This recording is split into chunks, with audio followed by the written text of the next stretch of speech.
терен ќе се поврземе со денешниот ден, меѓународниот ден на пчелите. Ќе напоменеме многу повеќе за медот, кој што е една од најстарата намирница, воедно и природен засладувач, но и вистински сојузник на нашето здравје. Какви се бенефити имаме од вистинскиот мед и како да го препознаеме вистинскиот мед? Во продолжение ќе слушнеме многу повеќе од мојот денешен гостин, Гоце Мирчевски, пчелар од Здруженијето Матица. Добро утро и добро дојдовте во утринската на Телом.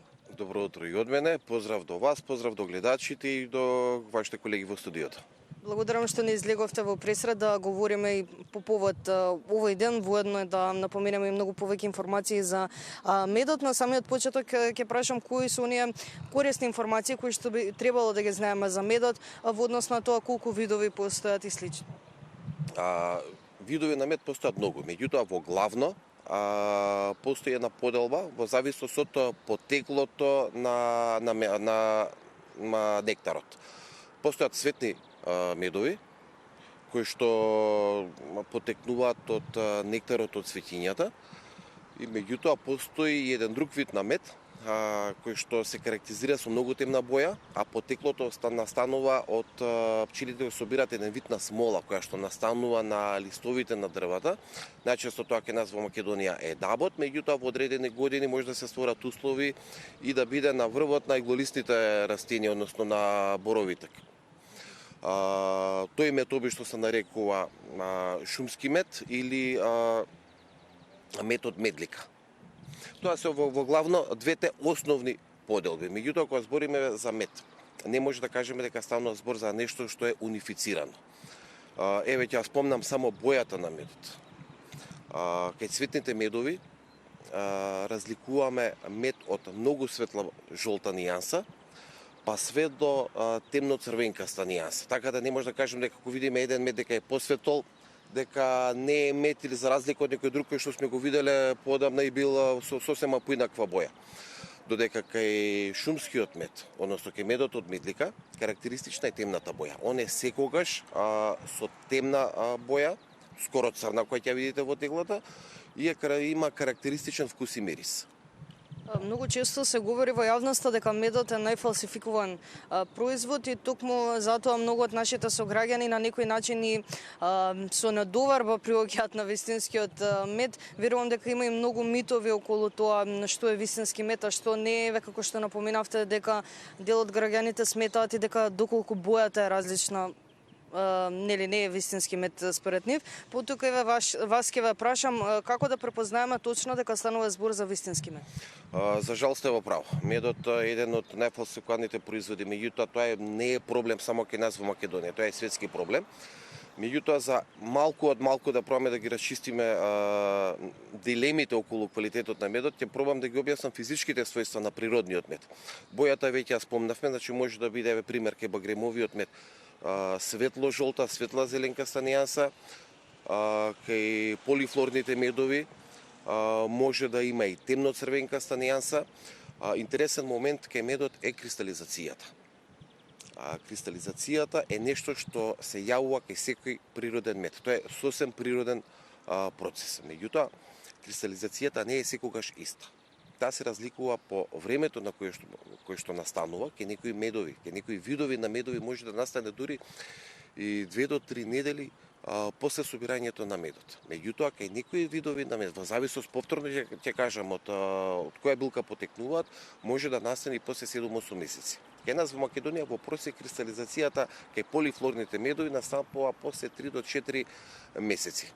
Таа се одликува со многу фини кристали, кај некои медови што ако се протрие помеѓу прстите доаѓа има конзистенција како маст. Значи воопшто не се ни приметуваат кристалите, додека исто така кај некои други природни медови може да има и крупна кристализација. Тоа е сосем нормално, дури кристалите може да бидат милиметар и 2 милиметри големи, да се приметува дека има буквално кој ќе се фати меѓу прстите дека крцка. Некогаш може да постои сомнение дека тоа е нешто што не треба да биде во медот, меѓутоа сепак станува збор за природен процес. Повторно ќе кажам, во зависност од билката која што потекнува медот, времето на кристализација и начинот на кристализација е различен. Медот е голем сојузник на нашето здравје, како што напоменав и веднаш на самиот почеток. Утоа ќе прашам кои све бенефити произлегуваат од самиот мед доколку го користим, односно како е добар за нашето здравје, во кој контекст? Пред да почнеме да збориме за тоа, морам да кажам дека медот е една од најстарите, можеби и најстарата компонента која што се користела во традиционалната медицина или во алтернативната медицина. Уште од тогаш се правеле мелеми или намази, се ставале на отворени рани. Таа крема или тој намаз помагал за побрзо заздравување на раната, да се спречат дополнителни инфекции. Меѓутоа, можеби им било потешко да се објасни во тоа време како тоа функционирало, меѓутоа виделе луѓето дека има бенефит од користењето на тие производи, не само за користење, туку и во алтернативната медицина.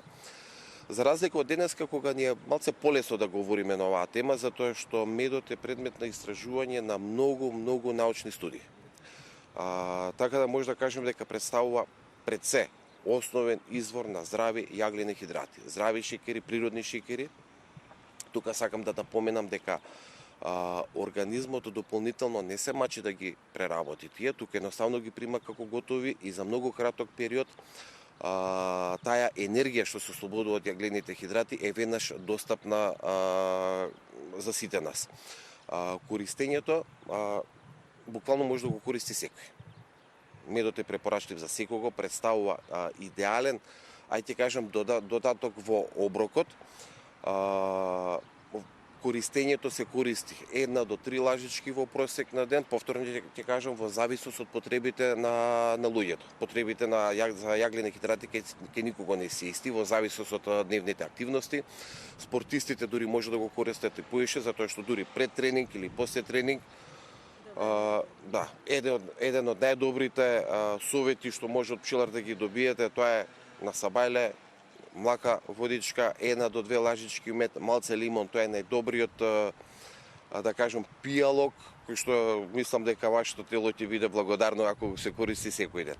Тоа е само еден од бенефитите на користењето на медот. Меѓутоа, како што кажав, медот представува предмет на многу научни истражувања, представува извор на антиоксиданси. Сите веќе живееме во едно модерно време кај што слушаме веќе која е задачата знаеме сите задачата на антиоксидансите. Представува извор на минерали, представува извор на витамини, представува храна која што благопријатно делува буквално на секоја клетка во организмот. Сега сакам да напоменам, живееме во едно брзо време, каде што дури во некои случаи не можеме ни самите да посветиме доволно време за еден оброк, па веќе почнуваат да се све почисто се користат различни шејкови. Мислам дека, колку што можам да видам, дека во сите тие шејкови што се користат, медот го завзема своето место.